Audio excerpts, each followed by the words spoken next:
El tiempo histórico que nos toca transitar, el momento país, requiere de mucho temple, de lucidez, de pensadores, de conocimiento, de conocer mucho de nuestra historia y de cómo hemos encontrado y cómo los venezolanos siempre hemos sabido encontrar los momentos de paz. ¿A partir de qué? De nosotros mismos, de nuestra capacidad de salir adelante, de encontrar el desarrollo y el futuro. Para eso hay que hacer política.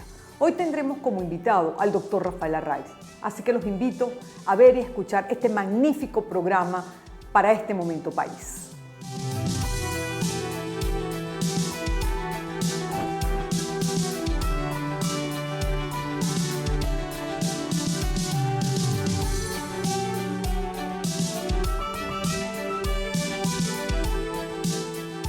Rafael, bienvenido. Muchas gracias por la invitación, María Eugenia, un gusto.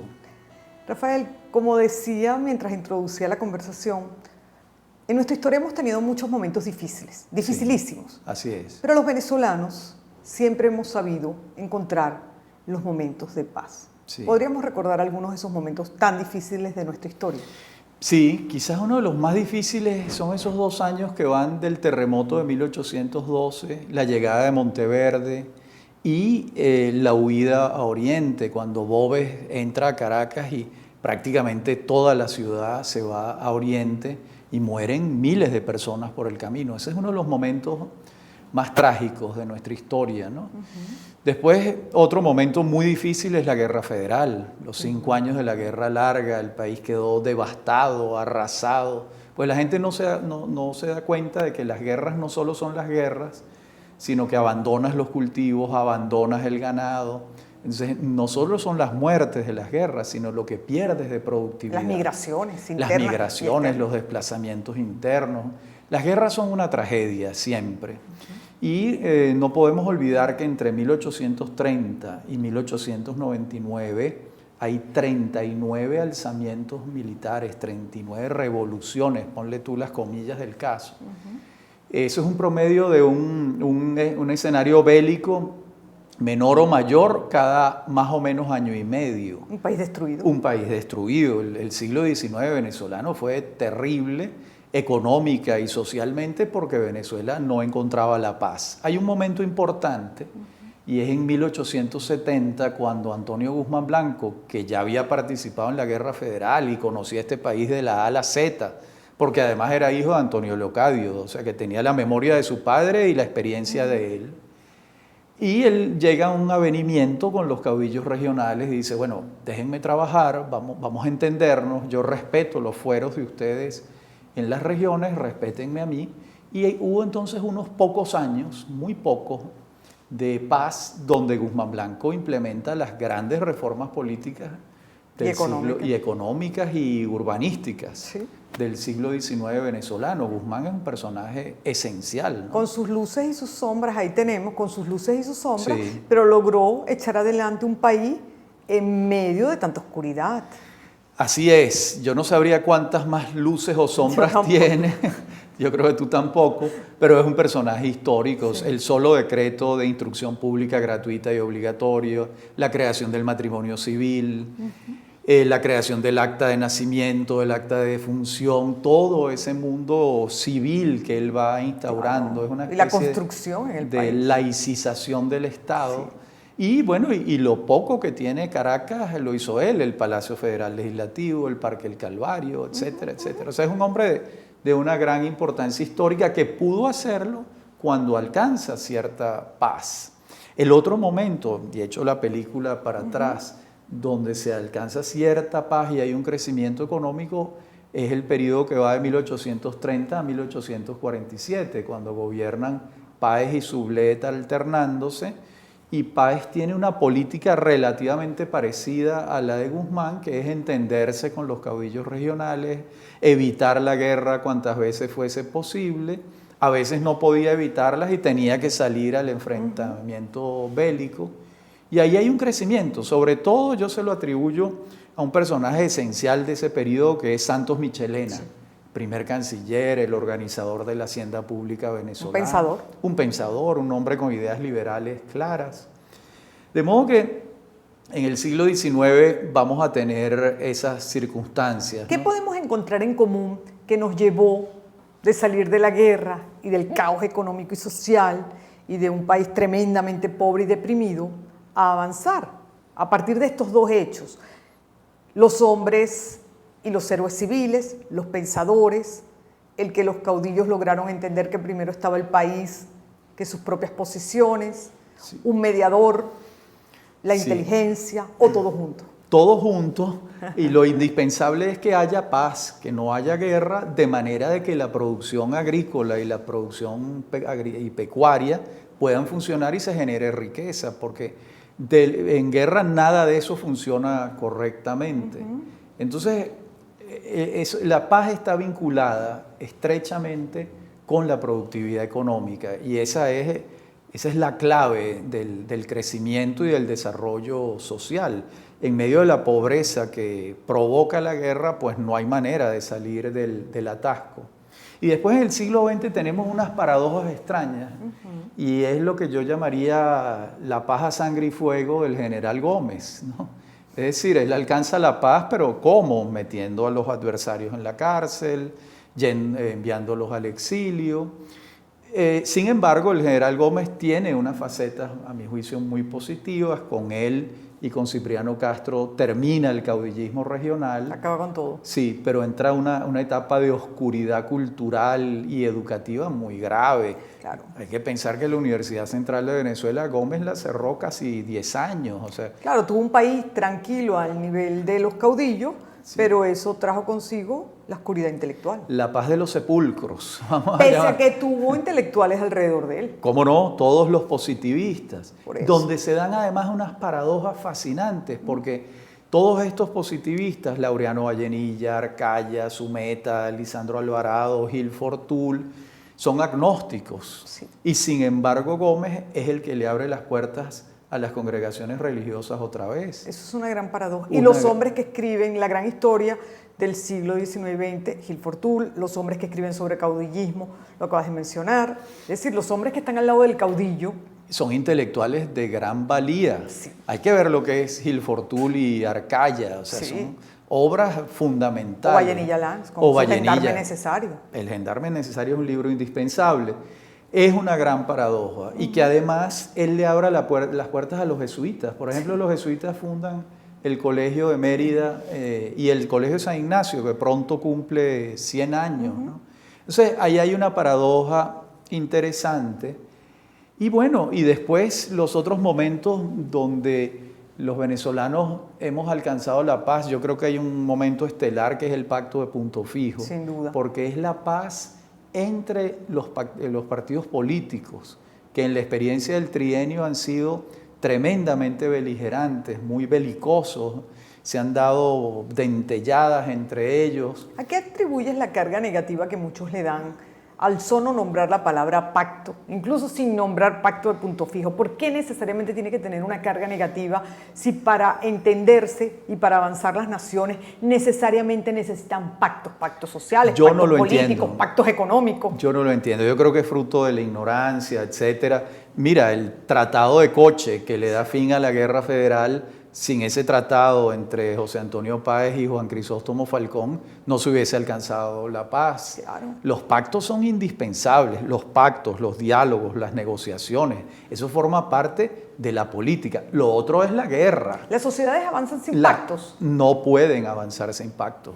Los pactos sociales y políticos son los que generan una situación pacífica que permite el desarrollo industrial y económico de las sociedades.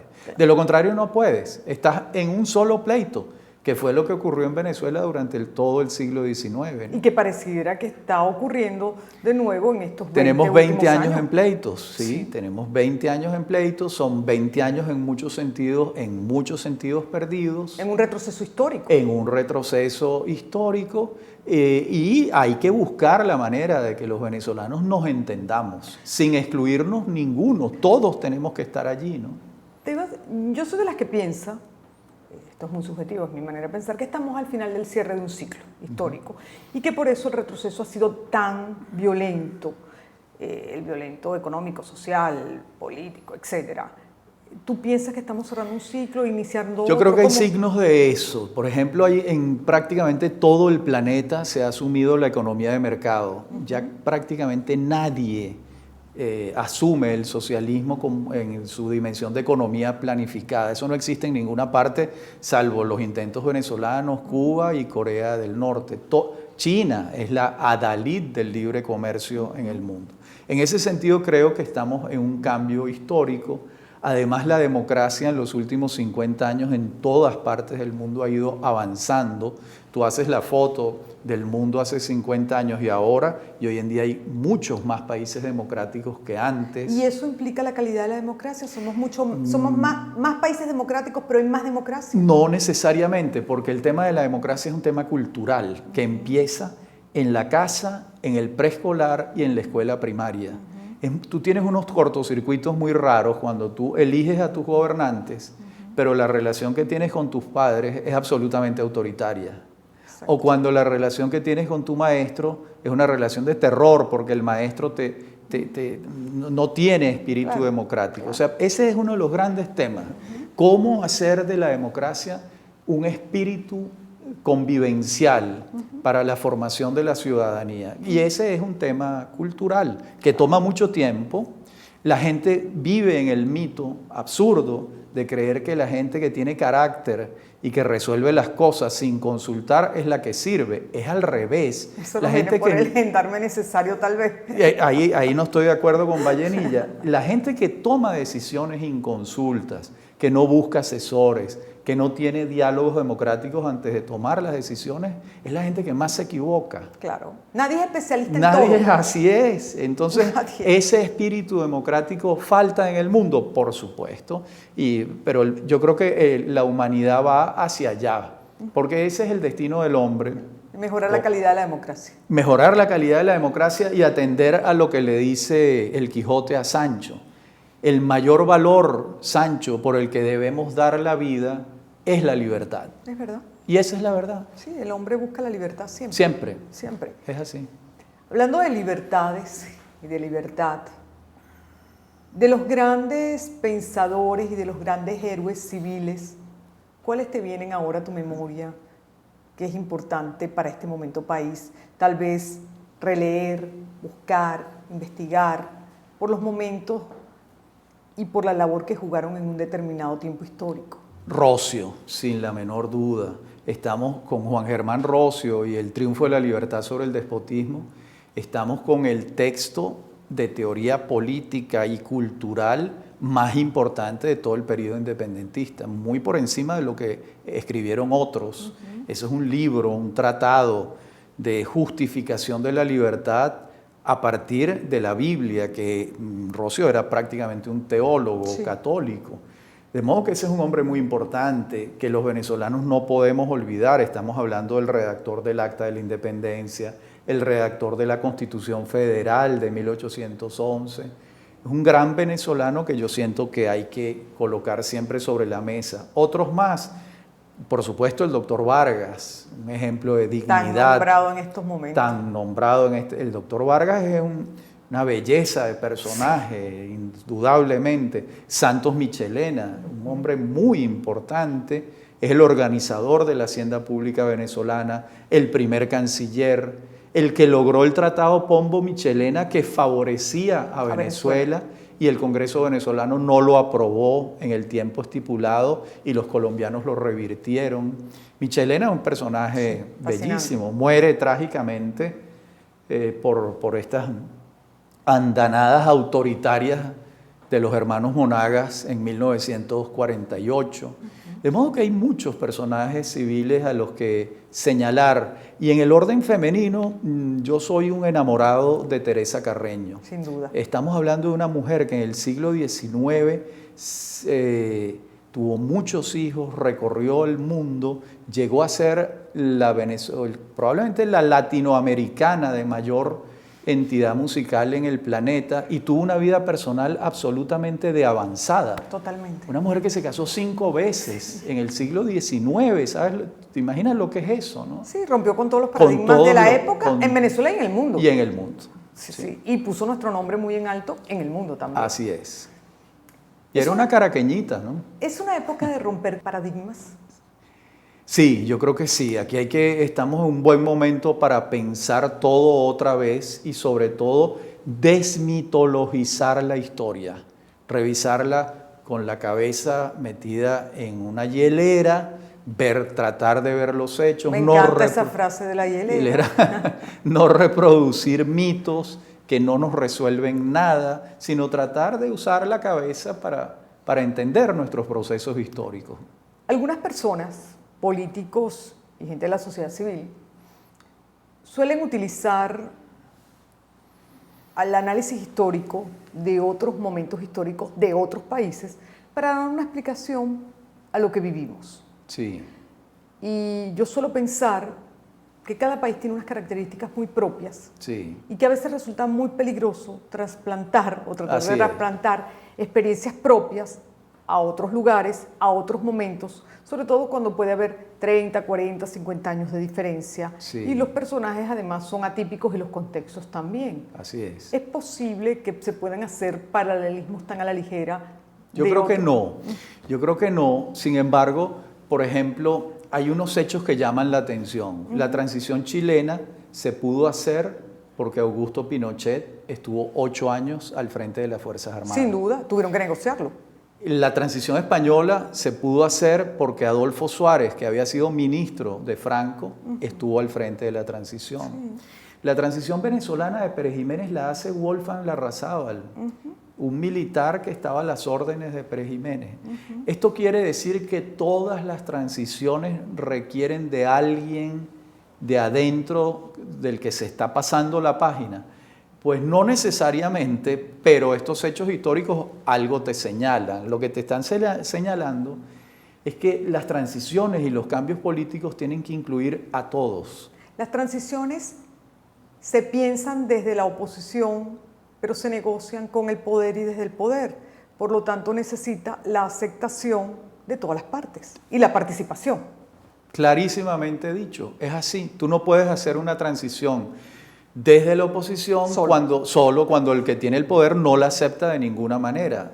Bueno, si la quieres hacer, tienes que hacerla a la fuerza. Y eso no es lo que deseamos en Venezuela, ninguna transición a la fuerza. Al menos yo no... Ni desde afuera. Ni desde afuera menos. Porque cualquier transición violenta en Venezuela pues tiene unos costos humanos y económicos... Peores que los que ya tenemos. Peores que los que ya tenemos, exactamente, es así. Entonces, bueno, todos estos datos ayudan a hacerse uno una composición del lugar, ¿no? Siempre hemos tenido grandes pensadores, sí, que mientras hay momentos violentos, trágicos, convulsos, están pensando el país y la república. Y son los que sientan las bases del futuro. Sí. Ocurrió en el pasado. ¿Cómo no?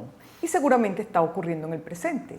Yo siento que el país cultural, educativo, está en ebullición, que la gente está trabajando calladamente, que la gente sigue investigando, que la gente se está planteando retos. Es decir, no se está pensando un país desde afuera, se está pensando un país desde adentro, desde la realidad. Sí, lo creo. Y las universidades tienen un papel importante allí. Recordemos que los estudios históricos formales son muy recientes, son de los años 60. Lo mismo con los estudios de ciencias políticas. En todas esas transiciones de las que hablamos no habían historiadores formales ni politólogos formales. Ahora los hay. Hay sociólogos, que es una carrera que no existía. Hay psicólogos, que es una carrera que no existía. De modo que sí, yo siento que en Venezuela hay una masa crítica pensante, sobre todo reunida alrededor de unas cuantas universidades que tienen mucho que decir. No estoy seguro de que el estamento político tenga las mejores relaciones con ese mundo académico que las debería tener. Incluso como asesores, lo que hablábamos al principio. Ese es el papel, porque el académico no tiene por qué ser un actor político, pero sí un asesor, porque es una persona que está estudiando los temas que desarrollan. Que tiene una especialidad. Tiene una especialidad, exacto. Entonces, sí, yo creo que eso está pasando en Venezuela. Creo que los venezolanos que ven el tema venezolano desde el exterior pierden un feeling en relación con los hechos. No los estoy despreciando, son indispensables y muy valiosos, pero hay algo que te da la vida aquí que ellos no pueden tener y creo que cometen errores en esa medida, ¿no? Sí, la dinámica de los acontecimientos desde el punto de vista económico, político y social es tan violenta.